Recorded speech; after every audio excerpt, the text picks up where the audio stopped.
செல்வத்துள் செல்வம் செவிச்செல்வம் அச்செல்வம் செல்வத்துள் எல்லாம் தலை. 2015ஆம் ஆண்டு வெளிவந்த டிஎன்பிஎஸ்சி வினா விடைகளை நம்ம விளக்கத்தோடு பார்த்துட்ருக்கோம்.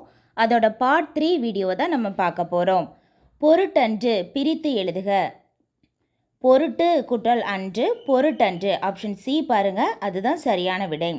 பொருட்டன்று அதை நம்ம எப்படி பிரிக்கலாம்னா பொருட்டு கூட்டல் அன்று. இனி பொறுத்துக. ஆயுத குறுக்கம் எடுத்துக்காட்டு கக்ரீது. அதாவது கக்ரீதில் பாருங்கள் ஆயுத எழுத்து வந்திருக்கு, அதனால் இது வந்து ஆயுத குறுக்கம். ஐகார குறுக்கம் ஐ எதில் வந்திருக்குன்னா கடலை, இதில் வந்து ஐ அப்படின்னு முடிஞ்சிருக்கு, அதனால் ஐகார குறுக்கம். ஔகார குறுக்கம் ஒன்றாவது உள்ளதை பாருங்கள் வௌவால். வௌ அப்படிங்கிறது வந்து இவ் குடல் ஔ சேர்ந்தது தான் வௌ, அதனால் வௌவால் அப்படிங்கிறது வந்து ஔகார குறுக்கத்துக்கு எடுத்துக்காட்டான சொல். மகர குறுக்கம் மருண். மருண் இந்த இம் என்ற இம்மினுடைய மாத்திரை அளவு வந்து அரை மாத்திரை, இது வந்து கால் மாத்திரை அளவாக மகர குறுக்கத்தில் குறைந்து ஒலிக்கின்றது, அதனால் மருண் அப்படிங்கிறது வந்து மகர குறுக்கத்திற்கு எடுத்துக்காட்டான சொல். அகர வரிசைப்படி அமைந்துள்ளதை கண்டறிக. ஆப்ஷன் பி பாருங்க, மனத்துயர், மீமிசை, முன்னீர், மேடு பள்ளம், மொழிபெயர்ப்பு. அதாவது மா வரிசை சொற்கள் மமா, மிமி, முமு, மேமே, மை, மோமோ. கரெக்டாக பாருங்கள், அந்த வரிசையில் கரெக்டாக முதல் எழுத்து அமைந்து காணப்படுகிறது. மனத்துயர் மா, மீமிசை மீ, முன்னீர் மோ, மேடு பள்ளம் மே, மொழிபெயர்ப்பு மோ. பின்வருவனவற்றை பொறுத்துக. அதாவது இலக்கண குறிப்பையும் அதற்கு நிகரான சொற்களையும் பொருத்தணும். விரிநகர் விரிந்த நகர், விரிகின்ற நகர், விரியும் நகர், அதனால் இது வந்து வினைத்தொகை. மலரடி மலரை போன்ற அடி அப்படிங்கிறது போன்ற அப்படிங்கிற உவம உருவு மறைந்து வந்துள்ளது, அதாவது தொக்கி வந்துள்ளதால் இது வந்து உவமத்தொகை உவமை தொகை. உவம உருவு மறைந்து வந்துள்ளதால் இது வந்து உவமை தொகை. மா பலா வாழை, இது வந்து உள்ளூர நமக்கு என்ன பொருளை தருதுன்னா மாவும் பலாவும் வாழையும். அப்படிங்கிற சொல்லானது மறைந்து வந்துள்ளது இடையிடையே, அதனால் இது வந்து உம்மை தொகை. முதுமரம் முதுமை கூட்டல் மரம், அதுதான் முதுமரம். மை வந்து கெட்டு வந்துள்ளது, அதனால் இது வந்து பண்புத்தொகை. பண்புத்தொகை விகுதி கெட்டு வந்துள்ளதால் இது பண்புத்தொகை. முதுமரம் பண்புத்தொகை. பட்டியல் ஒன்றை இரண்டுடன் பொருத்துக. 3 காலங்களில் ஒன்றினை உணர்த்துவது எது? வினைமுற்று. இந்த வினைமுற்று பாருங்க, படித்தான் அப்படிங்கிறது வந்து வினைமுற்று. வினை வந்து முற்று பெற்றிருக்கு, அதோட முடிஞ்சிடுச்சு படித்தான். இது பாருங்க இறந்த காலத்தை குறிக்கிறது. அப்படி படிப்பான், அதை பாருங்க அதுவும் வினை வந்து முற்று பெற்றிருக்கு, அது எதிர்காலத்தை குறிக்கிறது. படித்து கொண்டிருக்கிறான் இல்லைன்னா படிக்கிறான் அப்படிங்கிறது வந்து நிகழ்காலத்தை சொல்லக்கூடிய ஒரு வினைமுற்று. அவ்வாறு 3 காலங்களில் ஏதேனும் ஒன்றை மட்டும் உணர்த்துவது வினைமுற்று. முக்காலத்தையும் உணர்த்துவது வினையெச்சம். படித்து அப்படிங்கிறது தான் வினையெச்ச சொல்லுக்கு எடுத்துக்காட்டு. படித்து ஊல முடிஞ்சிருக்கு, படித்து இத்து குட்டல் ஊ படித்து, அது வந்து வினையெச்ச சொல்லுக்கு எடுத்துக்காட்டு. படித்து முடித்தான், படித்து முடிப்பான், படித்து இருக்கிறான் அப்படிங்கிற முக்காலத்தையும் குறிக்கிது. அதாவது முக்காலத்தில் இது எந்த காலத்தை குறிக்கினே தெரியலை. படித்து அப்படிங்கிறது வந்து வினையெச்ச சொல், அதனால் முக்காலத்தையும் உணர்த்துகிறது. படித்து அதுக்கு பின்னாடி நம்ம வந்து எந்த சொல்லையும் நம்ம சேர்த்து முக்காலத்துக்கும் பொருந்தாத மாதிரி நம்ம எழுதிக்கலாம். இந்த மாதிரி சொற்கள் வந்து வினையெச்ச சொற்கள் என்று அழைக்கப்படுகின்றன. படித்தல், கற்பித்தல், எழுதுதல், இது எல்லாமே தொழிற்பெயருக்கு எடுத்துக்காட்டு. தல் விகுதி வந்ததனாலேயே இது தொழிற்பெயருக்கு எடுத்துக்காட்டு. முற்று பெறாத வினைச்சொல் பெயரில் முடிவது பெயரெச்சம். ஒரு சொல் முற்று பெறாமல் இருக்குது, ஆனால் அது முடியது வந்து பெயர் சொல்லில் முடிவதனால அது வந்து பெயரெச்ச சொல் என்று அழைக்கப்படுகிறது. படித்த ஆல முடிஞ்சிருக்கு, படித்த பையன், படித்த பெண் அப்படிங்கிற அந்த பெயர் சொல்லால் முடியதுனால இது வந்து பெயரச்ச சொற்கள். அதனால் முற்று பெறாத வினைச்சொல் பெயரில் முடிவது பெயரெச்சம். 3 காலங்களுள் ஒன்றை உணர்த்துவது வினைமுற்று, முக்காலத்தையும் உணர்த்துவது வினையெச்சம். படித்தல், கற்பித்தல், எழுதுதல் என்பது தொழிற்பெயர். முற்று பெறாத வினைச்சொல் பெயரில் முடிவது பெயரெச்சம். இனி பொறுத்துக.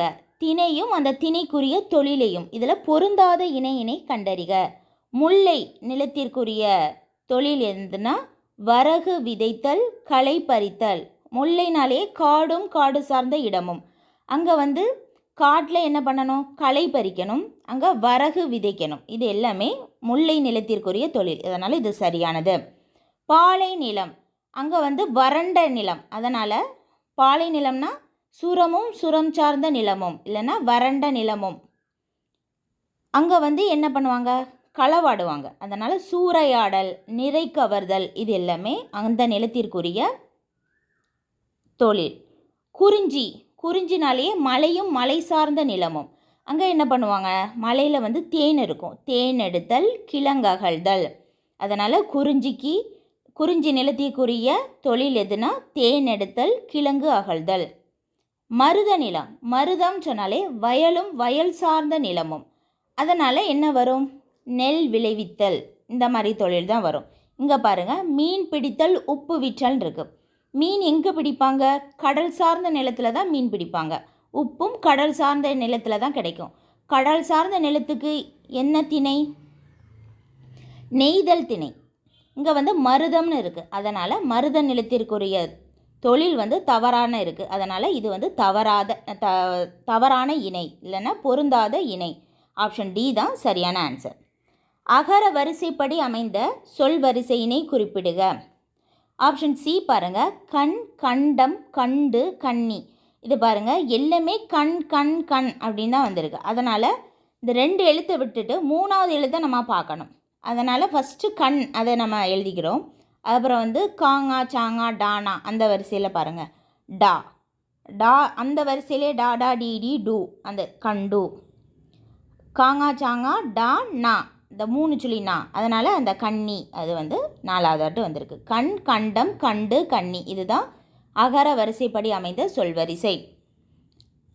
அப்பிசி மாசம் அடமலை இம்பாங்க. இத்தொடரில் பிழை நீங்கிய வடிவம் எது? அப்பிசி அப்படிங்கிறது வந்து ஐப்பசி மாதத்தை தான் சொல்லியிருக்கு. மாதம் வராது, மாதம் என்கிறது தான் கரெக்டான சொல். அடமலை அப்படிங்கிறது வந்து அடைமழை அப்படிங்கிறது தான் சரியானது. இம்பாங்கன்னு நம்ம சொல்ல மாட்டோம், என்பார்கள் என்பதே சரியானது.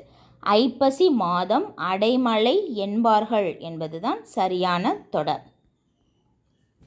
கீழே தர பெற்றுள்ளவற்றுள் சரியானவை எவை? நான், யான் என்பன தன்மை ஒருமை பெயர்கள். இது சரியானது. நாம், யாம் என்பன தன்மை பன்மை பெயர்கள். இதுவும் சரியானது. நாம், நாங்கள், யாம், இது எல்லாமே தன்மை பன்மை பெயர்கள். வேற்றுமை உருவு ஏற்கும் போது யான் என்பது என் என்றும், யாம் என்பது எம் என்றும், நாம் என்பது நம் என்றும் திரியும். இதுவும் சரியானது. நீ, நீர், நீவிர், நீயிர், நீங்கள் என்பன முன்னிலை ஒருமை பெயர்கள் ஆகும். இது தவறானது. நீ அப்படிங்கிற நீ, நீர், இதுதான் முன்னிலை ஒருமையை குறிக்கும். நீவிர், நீயிர், இது எல்லாமே முன்னிலை பன்மை பெயர்களையும் குறிக்கும். நீர், அது கூட முன்னிலை பன்மை பெயர்களை குறிக்கும். அதனால் நீ அப்படிங்கிற மட்டும்தான் முன்னிலை உரிமை பெயர்களை குறிக்கும். அதனால் கூற்று 4 தவறானது. கூவா முன்னம் இளையோன் குறுகி நீ கொடுக்கப்பட்டுள்ள செய்யுளில் அடிக்கோடிட்ட சொற்களுக்கு பொருத்தமான இலக்கண குறிப்பினை கண்டறிக. கூவா, கூவாத அப்படிங்கிற பொருளை வந்திருக்கு. அதனால் ஈறுகட்ட எதிர்மறை பெயரெச்சம்.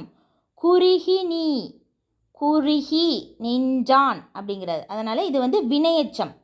கூவா அப்படிங்கிறது ஈறுகட்ட எதிர்மறை பெயரெச்சம். குறுகி அப்படிங்கிறது, குறுகிக்கு அடுத்தது என்ன வரலாம்? குறுகி நின்றான் அப்படிங்கிற பொருளை தான் வரும். அதனால் இது வந்து வினையெச்சம். நின்றான் அப்படிங்கிறது வந்து ஒரு வினைச்சொல். அதனால் இது வந்து வினையெச்சம். பட்டியல் 1ஐ 2உடன் பொருத்துக.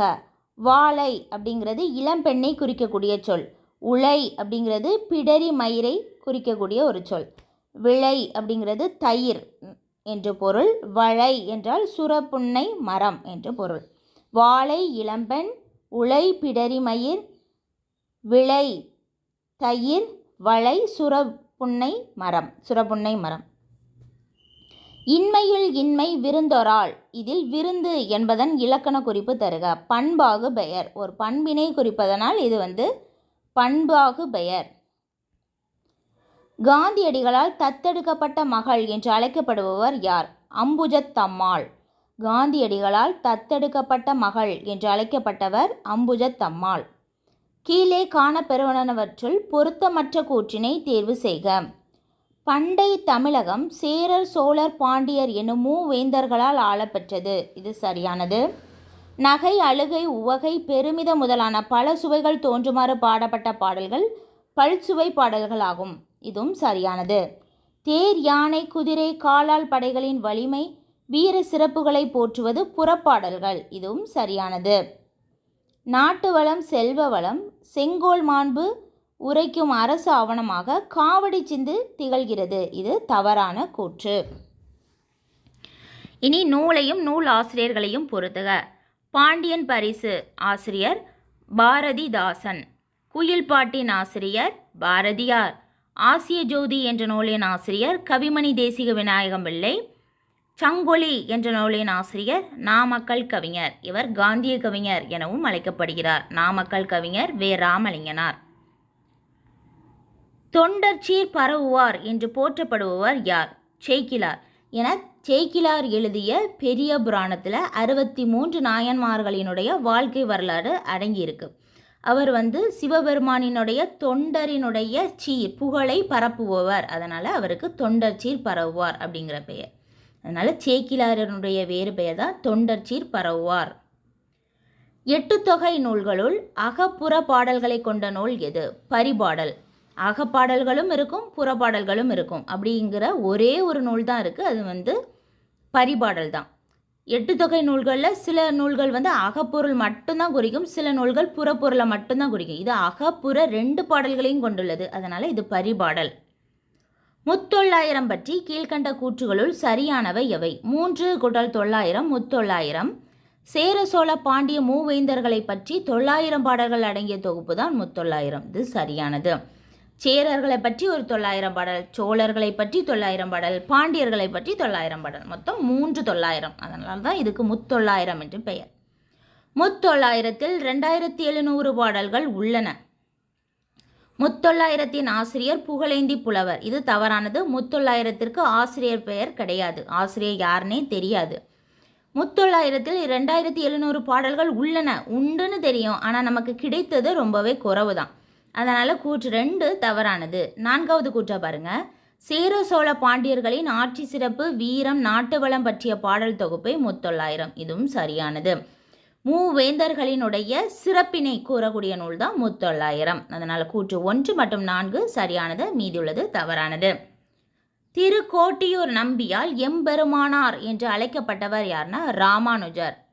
திருக்கோட்டியூர் நம்பியால் எம்பெருமானார் என்று அழைக்கப்பட்டவர் ராமானுஜர். 3 அடி சிறுமையும் 6 அடி பெருமையும் கொண்ட சங்க அகநூல் எதுனா ஐங்குறுநூறு.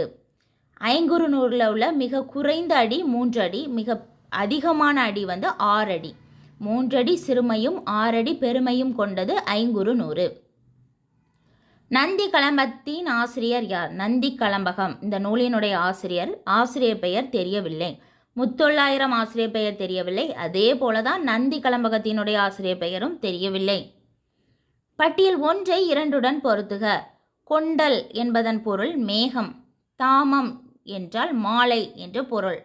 புரிசை என்றால் மதில் என்று பொருள். மல்லல் என்றால் வளம் என்று பொருள். இது ரொம்ப ரொம்ப முக்கியமான கேள்வி. அதாவது இது தனியாகவும் கேட்கலாம். இந்த சொல்லினுடைய பொருள் யாது அப்படின்னு கேட்கலாம். கொண்டல் என்றால் மேகம், தாமம் என்றால் மாலை, புரிசை என்றால் மதில், மல்லல் என்றால் வளம். முக்கூடர் பள்ளு பற்றிய கீழ்காண கூற்றுகளுள் எவை சரியானவை? முக்கூடலில் வாழும் பள்ளி மூத்த மனைவி, மருதூர் பள்ளி இளைய மனைவி என்று இருவரை மணந்து திண்டாடும் பள்ளன் வாழ்க்கையை பற்றி கூறும் நூல் தான் முக்கூடர் பள்ளு. இது சரியானது. அதாவது பல்லனினுடைய வாழ்க்கை வரலாற்றை கூறுவது தான் முக்கூடர் பள்ளு. முக்கூடர் பள்ளு நூலில் தஞ்சை மாவட்ட பேச்சு வழக்கை காணலாம். இது தவறானது. நெல்லை மாவட்ட பேச்சு வழக்கினை காணலாம். ஏன்னா முக்கூடர் பள்ளு நெல்லையோடு சம்பந்தப்பட்ட ஒரு நூல். முக்கூடர் பள்ளுவின் ஆசிரியர் எவர் என தெரிந்திலது. தெரிந்திலதுன்னா தெரியாது அப்படின்னு பொருள். முக்கூடர் பள்ளுவினுடைய ஆசிரியர் பெயர் தெரியாது. சரியானது தான். பள்ளமான நீர் நிறைந்த சேற்று நிறத்தில் நன்செய் நிலத்தில் உழவு தொழில் செய்து வாழும் பாமரர்களாகிய பல்லர்களின் வாழ்க்கையை சித்தரிக்கும் நூல் சதகம். இது தவறானது. இவ்வாறு சித்தரிக்கும் நூல் முக்கூடர் பள்ளு. இதில் சதகம் இருக்கு. அதனால் கூற்று 4 தவறானது. இதனால் கூற்று 1, 3 சரியானது. மீதுள்ளது தவறானது. விற்பெருந் தடந்தோள் வீர இப்பாடலடி யாரை குறிப்பிடுகின்றது? வில்பெருந் தடந்தோள் வீர. வில் யார் வச்சிருப்பாங்க? ராமன் தான் வச்சிருப்பாங்க. அதனால வில்லை வைத்திருப்பவர் ராமர். அதனால விற்பெருந் தடந்தோள் வீர யார்னா ராமன். திருவேங்கட தந்தாதி என்ற நூலை எழுதியவர் யார்? பிள்ளை பெருமாள் ஐயங்கார். திருவேங்கடத்து அந்தாதி என்ற நூலை எழுதியவர் பிள்ளை பெருமாள் ஐயங்கார். அவ்வளோதான். இதோட பார்ட் 4 வீடியோவை நம்ம அடுத்தடுத்த வீடியோக்களில் நம்ம பார்க்கலாம்.